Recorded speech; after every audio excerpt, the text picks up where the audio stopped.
Coming up on this episode of Lust to Dust.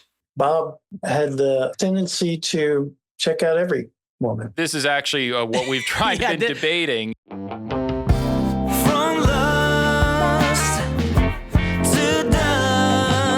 Well, welcome back to From Lust to Dust, my horny dead dad. Podcast where we read our dead dad's sex book. Yeah, I am Brett Dodenhoff. I'm Connor Dodenhoff. And today we have a very special guest. Incredibly special. We've got the silent killer. The silent killer. If you've listened to this podcast in any capacity at some point, you will have heard the legend of Chuck. Chuck, why don't you walk us through how you first met Bob Dodenhoff? We met through a mutual friend because I had just separated from my fiance. Later that week, I got a call from Ethan, a good friend of mine who lived in North Carolina. After catching up, Ethan got to the main point of his call. Dode, you should get together with Chuck. He just got divorced too. Chuck was about 10 years younger than me, but the most noticeable thing I remembered about him was that he was quiet. I mean, really quiet. So just as general question, did you know he was writing this book? He had mentioned that he was writing it, and then he gave me a copy. So I started reading it, but I didn't really understand where it was going. We're still trying to figure out where it's going, to be honest with you. As a friend getting handed this book is pretty odd, I imagine, where you're like, Bob, I don't want to hear about you, intimate details of you receiving oral sex. Right. You know? Chuck, when you found out that we're doing the podcast, then was there nervousness about that? Were you kind of like, oh, let him run with it? Was there trepidation that you were featured in it, what we might say? I think it's awesome. I know he would be your biggest cheerleader for sure. Do you think he would have been okay with the level of roasting we do? I mean, he probably wouldn't swallow it too easily, but yeah, in the end, he would know he deserved it. So, yeah. Chuck, do you remember at the time, maybe Bob had this, he was a larger than life personality. So you feel like as a wingman, he kind of complimented going out as a going out partner? Yeah, I was more the Dean Martin. Now, the fact that Chuck was shy posed a little bit of a challenge. Underneath, he was a really great guy. However, he found it difficult to be a conversationalist. After going out with him on several occasions, it became clear that he was simply uncomfortable trying to meet new women. In one chapter, says he was maybe trying to coach you, even though he wasn't by any means great at talking to women either. But he coached you on the infamous Vietnam line. Do you remember that line? I started walking towards the ladies with Chuck a step behind me. Hi, ladies! I began with a dose of enthusiasm, scrambling for something to say. Chuck here is from Vietnam, and he's having a hard time figuring out the menu. Can you help? The three girls each adopted a death stare. I glanced at Chuck. He had turned white, terrified at such an historic rejection. See how easy it is? I asked, hardly able to get the words out through my laughter. I definitely remember the Vietnam. I don't know if I heard him wrong. I thought he said I was in Vietnam. No wonder they were freaked out.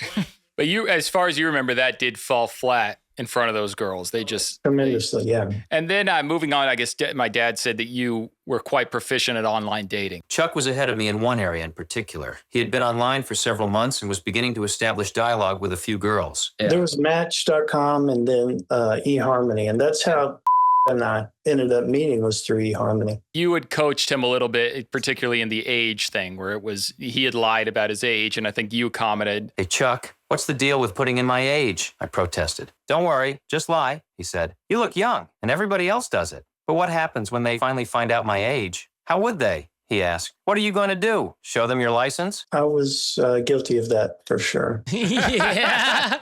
Sophia, who you end up getting married to in the book, you had lied about your age in the online dating profile. She was 29, I guess, when you got together, right? No, she was 22. Oh, wow. Shit. Okay. And how old were you at the time?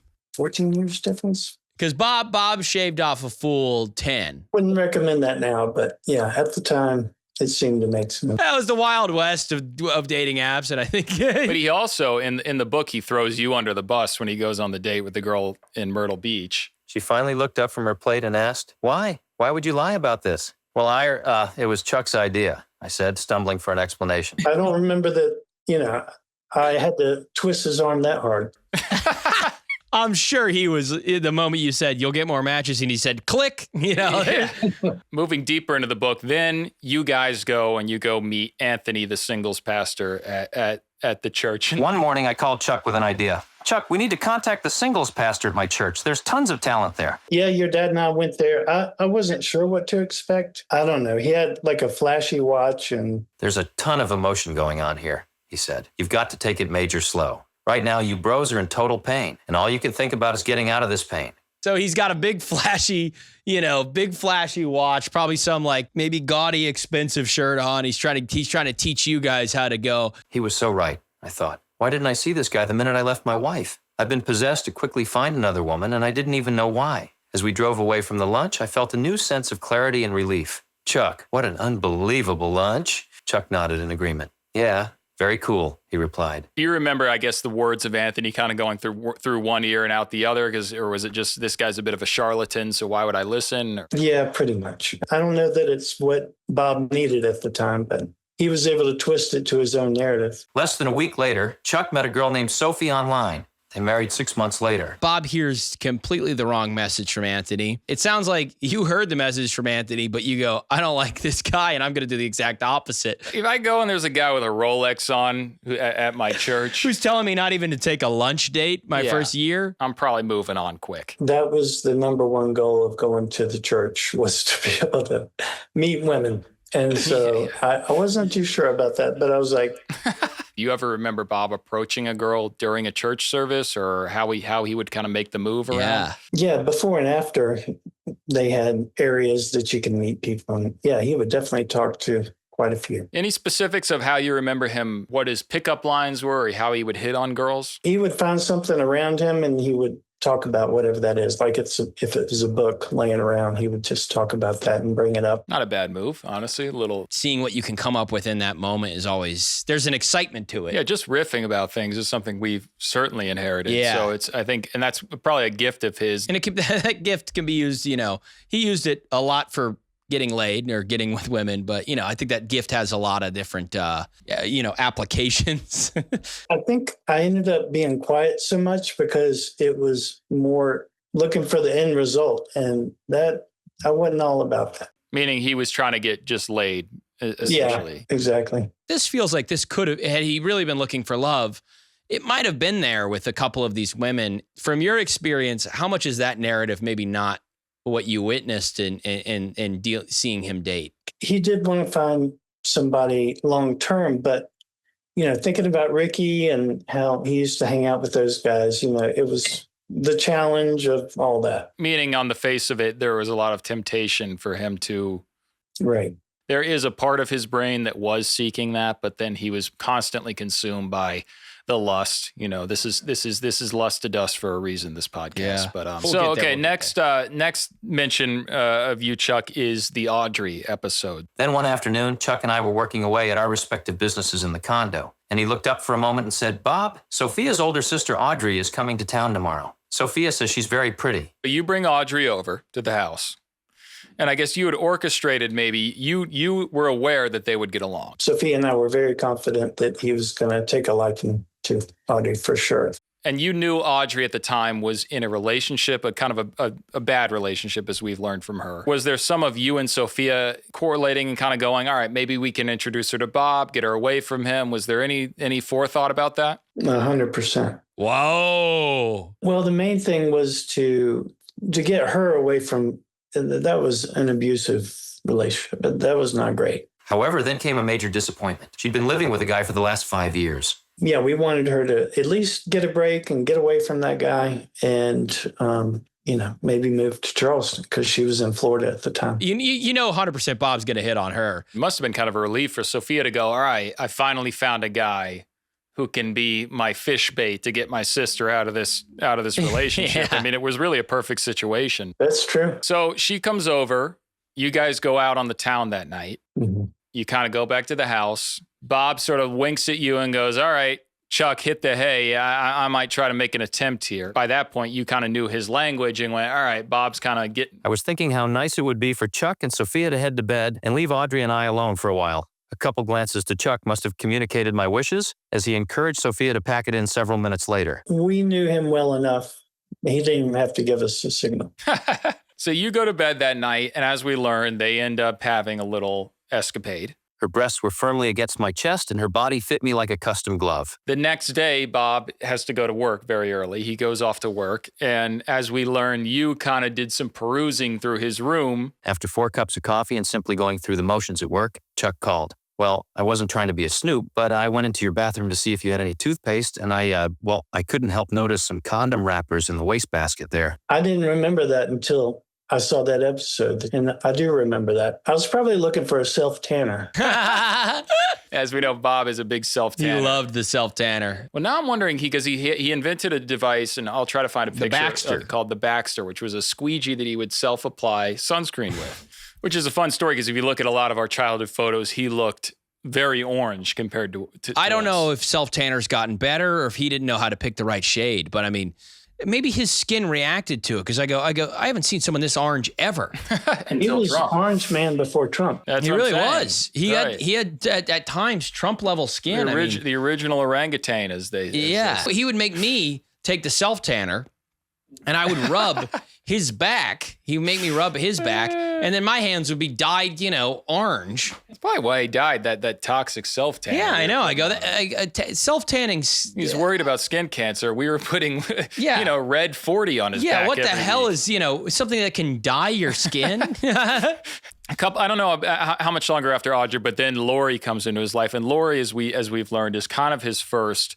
legitimate girlfriend. Yeah, Right. that's true. We've learned quite a bit about Lori on our episodes, but what we've learned more than anything is that she has a tendency to maybe be little bit of a jealous girlfriend. Absolutely. This is when things turned sour, real sour. As I was standing outside of a shop facing Lori, an attractive girl walked by.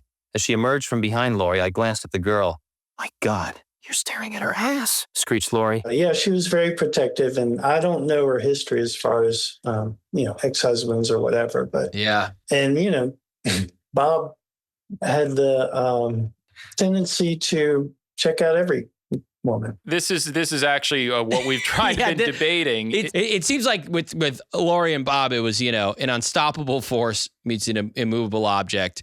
And the unstoppable force is, my dad's eyes checking out, anything around him. And It's been a hot debate on the podcast as to whether he was a look-arounder, that he liked checking out women, or that Lori in specific was just very sensitive to that thing. it seems like you're saying both. Both. Yeah, that's what I was going to say. I think they just were probably a terrible match for each other. I mean, it's no more chalked up to that. I think he was loyal. Yeah, he was loyal for Just sure. for your mom. So He couldn't help himself a little bit. I think it's just, and I'm not saying that's a good thing, but it was, he just couldn't help himself with the eyes. It's like it just was imprinted in his primordial brain to look around. who loves art?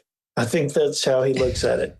He does. He was an artist in a way, and the way he describes, I don't want to give him this, but it's like almost like Michelangelo, and he, talking about the way, the breasts are shaped and these sorts of things. And it was a real true respect that did seem to go beyond pure sexual drive. I think he didn't go to bars for picking up girls. He went to bars because it was a bit of a museum. It was looking around at the fine art pieces. That's To live every day in a museum is kind of a beautiful It life. was. In Charleston, what a museum he got to live in, What we learned with Lori is that they had an on and off again relationship. They would break up, they'd get back together. Do you remember the specifics of kind of how our dad's personality was? I attribute, as I've talked about on the podcast, I think some of when his mood was flared around this time. Because when you're constantly breaking up with someone, getting back together, and then dealing with a girl who is somewhat jealous and fighting with you all the time, it's going to make an impression on you and how you act with your children. Seemingly, without provocation, Lori's mood started to turn dark. I probed to find out why, but she neither offered an explanation nor attempted to change her attitude. At first, I was merely embarrassed a bit in front of my friends, but then I became genuinely upset and finally excused ourselves to drive her home. That's the thing. He was loyal. And in his mind, he's like, well, why am I being subjected to this? Because I'm not going to cheat on you. That was a major issue for them to have a serious relationship. Well, whenever she would drink, it would intensify. It does seem like that was a key component here for sure was, the alcohol side of it. Chuck, your just general impressions of Lori and their experience. I guess they had the whole pregnancy thing. I mean, what as you're kind of witnessing Bob as a friend during all this time, what were your thoughts about Dating this woman, him who's dating pregnant. her and the pregnancy and just Lori in general? Yeah, I thought she was amazing, intelligent. She was running her own business, great personality. It's just that mixture, the alcohol and then her jealousy. That was the led to their demise, I'm sure. It sounds like she was maybe a lot more fun than maybe we've given her credit for, and had a lot of great attributes. And, I no doubt she's a good person. She seemed like a loyal person for sure. But And it does sound like from what we've read in the book that they did really get along, other than, like you say, the jealousy and the drinking and kind of that. And that can blow up a lot of relationships, just those two factors. So now we're going to move into Emma. And Emma, as we know, Chuck, is at the time was sort of your sister-in-law. Damn, Chuck, check her out, I said, nodding my head in her direction. Bob, no, not her, Chuck interrupted. Are you kidding, Chuck? She's gorgeous. Bob, anybody but her? She's my ex-sister-in-law. As far as getting with Emma, she had been through a few relationships that it didn't go well. Emma and I ordered another drink and continued to get acquainted. I've been living with this guy Stan for about the past year, she said. She could immediately sense my expression change to disappointment. But before my heart hit the floor, she added, but I'm leaving him. He doesn't know it yet. I'm moving out in 2 weeks. I just thought the timing was not good. And she was quite a bit younger than him as well. She was. Well, as we learned, we're alluding to those relationships, that she was kind of still in a relationship at the time, was on the tail end of one with this guy named Stan. But so you were more conscientious of the fact that she was still in relationships and was kind of in messy situations more than you were necessarily, oh, that's my sister-in-law. Right. Yeah. You seem to be pretty laissez-faire when it came to Bob and the women, and just kind of, you knew what he liked and let him go for it a little bit. Chuck, we're hitting it off, I proclaimed. Bob, I have nothing against her, he interrupted. It's just that, she's my ex-wife's sister. I don't need any information flowing back during this custody battle. Don't worry. I'll keep everything close to the vest, I said. All righty, Chuck said. The things I do for you. Any other specific Bob stories you want to talk about? I just remember how frugal he was. I remember he would wash his hands and then take the paper towel and dry his hands, and then he'd put the paper towel back on top and reuse that. We would get the frugal side where he's literally so frugal he's reusing paper towels for days on end, a single ply. I mean, I think we went through in our childhood 2 full rolls of paper towel. 2 Costco-sized rolls. That when he passed away, we said, what are we going to do with the 10 other rolls from the Costco batch? We had to split those up between the 3 of us. And there was still asbestos in the paper towels we were using. Yeah, they were that old. He'd had them since then. But then we watch him, go on some dates, and suddenly, he's Daddy Warbucks. Right. Definitely. Any other weird specific stories about your encounters with Bob? I don't know if it was in the book. Oh, yeah, I think it was when he had those 2 college girls come hang out. This was not a typical night when I was married, I thought. In fact, this wasn't a typical night in anyone's life, accompanying 2 beautiful young women to an all-nude strip club. That was kind of interesting. What do you remember about that? He liked to have an entourage. If it was up to him, he would probably have like 9 girls around. And he just liked that energy? I guess it is like a museum and being surrounded by a lot of art. Museum curator. He was an art collector, yeah. That's the kindest way we could ever put it. He was an art collector. He didn't like vintage pieces.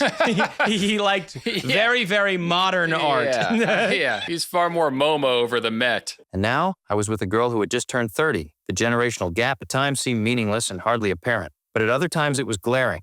Our tastes in music, the restaurants we prefer, and of course, the insistence that younger women seemed okay with staying up until dawn. Chuck, moving on from the book, ultimately, I guess you do get divorced from Sophia. So was there a sense of like, now you're divorced again, you're single again, and now you don't have Bob anymore, you don't have that wingman, and Yeah, it was tough. I tried the Vietnam trick, and that didn't work. But when you get in that position, the best thing to do is learn more about yourself and go inside, and that will radiate energy to be able to attract somebody. And I think that's kind of what happened. That's why I was traveling around, and I went to Utah and was just trying to explore and learn more about myself. And then when things kind of, you did find more about yourself, that's kind of when you found your next partner. Yeah, exactly. Wow. Now I'm wondering, did Bob never really do that?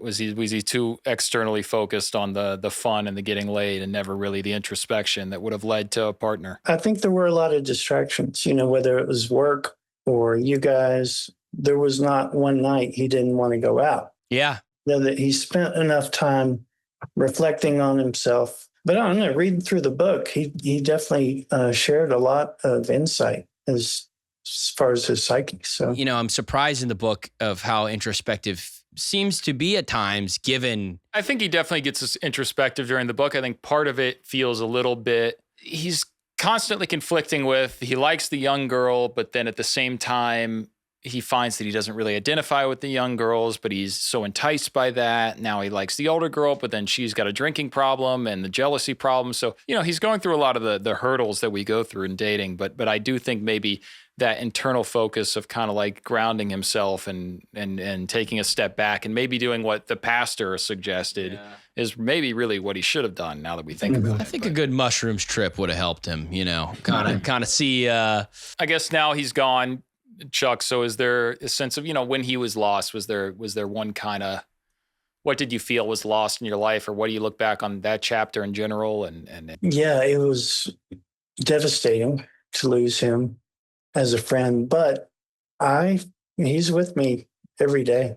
Yeah. His humor is absolutely with me and all the memories, and I'm grateful of our friendship for sure. This book is a way that, you know, it's been fun to bring him back alive, like in a very present moment. And I'm sure it's brought up so many memories listening. And so Anthony, the singles pastor, I think is not going to be happy with you, Chuck. And, you know. Trust me, I don't think after our episode we talked about Anthony that he'll be tuning in.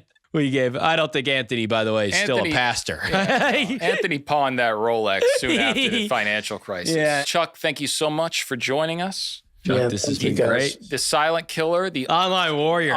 Chuck, the online dating warrior who met a wife off there. The next wife was not met off online, was she? No.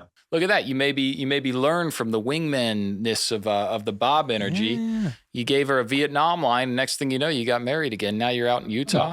Exactly.